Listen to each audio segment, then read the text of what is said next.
what can we do to ensure that burnout is limited or doesn't happen? Ideally, we don't want it happening at all. What could change?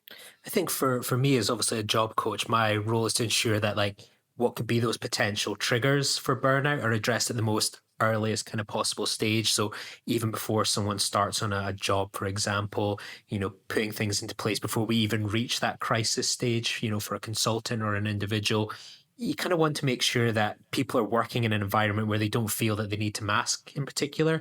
That's where people are working extremely hard to act in this non-autistic way and anything other and being something other than themselves, and putting kind of that awareness and accommodations in place to kind of create a very supportive and understanding environment. I mean, helping to kind of manage the day-to-day lives for autistic people is important. I mean, it can be stressful living and obviously working in a world which is obviously largely not set up to accommodate autistic people day to day. And that can obviously have a commutative effect. Think of commuting into work, being at work in high pressured situations.